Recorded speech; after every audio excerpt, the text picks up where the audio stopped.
Obscure is completely inspired by early Resident Evil and B-tier horror movies. The voice acting and story must be extremely corny and cliche on purpose. It's just a high school mysterious undertone of something gone wrong. There's 5 characters you can play from, and they have slight differences. You also play with 2 characters, one you control, and the other is AI, or a real-life co-op partner if you want. There's a special ability button, and one of the short hair girls has an ability that tells you exactly what you should be doing, so I mostly just used her, so I didn't wander around aimlessly. The other abilities are like, one guy can lockpick otherwise secret doors, one girl is good with guns, and stuff like that, and there's one guy that tells you if there's anything left in the room. Mostly I just use the short hair girl, which tells you the current objective, and the sprint guy. So what do you do? Well, it takes all its gameplay directives straight from Resident Evil 1, 2, and 3, but there's a catch. There's permadeath. So if any of these 5 characters die, they're gone for good. It's best to just reload a save if anyone dies. Unfortunately, there are gotcha, stupid scripted moments, like an elevator falling on top of you, unless you do a sequence just right, and that's how I lost one of my guys permanently. You're in a school with a sort of hub zone in the courtyard. You can press a button to warp there at any time. In this school, like in Resident Evil fashion, there's items you must collect, doors you must unlock, puzzles to solve, and so on, and enemies to avoid or kill. Possibly the best thing about the game is the level design and the atmosphere. The combat is nothing special, but it's not tank controls. It's a modern 3D style control, but I played it with keyboard only. There's no mouse support, so the PC port is pretty shit.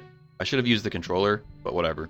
So for the combat, it mostly comes down to either baiting the enemy into swinging at you, then running past, or, what I did most of the time, just killing them.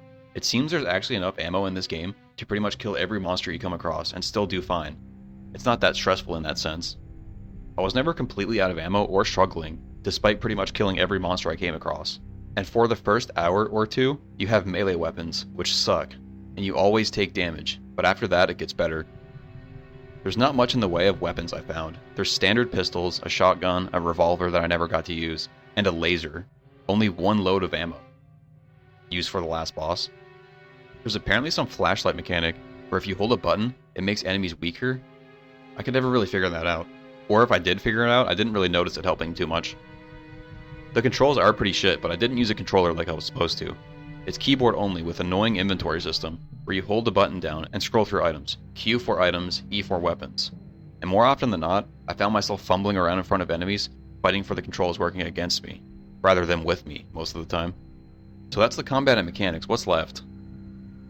Well, the atmosphere is crazy. There's constantly really bizarre, wacky chanting music playing, and totally loud, insane screams of people in random places. It's totally oddball. You'll enter a basic-looking room and just start hearing babies screeching, or people screaming at the top of their lungs. At first you start freaking out thinking you're in danger, but it's just the ambience. Where are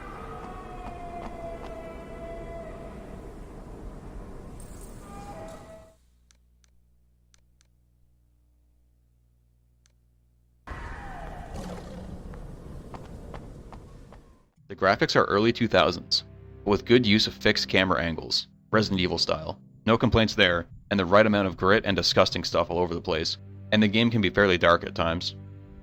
Monster designs are totally insane and bizarre too. The save system is with limited CD items, like Resident Evil, but you can use them at anywhere you want. And there are a few times where I kinda save scummed, where you save getting into a dangerous place and then replay the event multiple times until you get the desired outcome.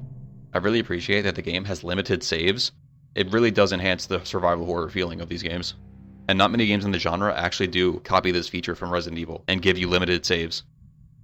There's a lot of "are you fucking kidding me" stupid moments, where there's just too many monsters coming at you, or you fall through the floor and instantly die, or you walk half across the entire map and realize you only had to walk 1 step in the other direction to trigger a cutscene. I found myself getting pretty frustrated and annoyed at certain parts. Not because it was challenging or because I was feeling to do something, but just because of the poor design and trial and error. Like these stupid boss enemies that just sit on the floor and shoot maggots at you, and you have to bait him into swinging to tire him out, and then just pelt him with shotgun bullets. I don't know, that shit happens like 5 times and it's lame every time. Something that knocked the enjoyment down was that you have to collect 4 statues for the end of the game, and I missed one of them, and there was no direction where I had missed one. One of the characters says, "There's another statue outside the dungeon, I know it." Well, that could mean anywhere in the entire game, so what do? I had to look up a walkthrough, and none of them were useful. I had to watch YouTube videos for like an hour before I found the statue that I missed. That was not fun. Well, after I did that and got through the ending boss fight, which took a dozen attempts, I got the bad ending because one of my guys died in the scripted event earlier. It's okay. Not much difference in the bad ending, just a slightly different cutscene. And ultimately, I'm left feeling like I finished a corny yet memorable campy B-tier horror game that didn't seem to take itself too seriously, but unfortunately the controls and some of the bullshit moments and slightly underwhelming combat doesn't make this a home run or anything for me. It's a cool spin-off for people who have already played a lot of classic Resident Evil, and for that, it was a decent experience. 7 out of 10.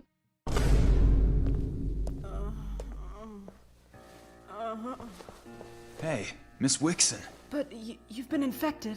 That bastard Friedman did it. Herbert, you've gone too far. You need to find the antidote. Friedman has an antidote? Where? In the basement, the lab, the big door. In his lab? Right? But how do we get there? The other entrance.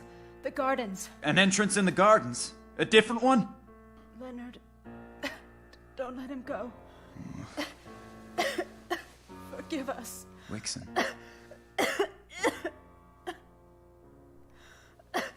Wixon.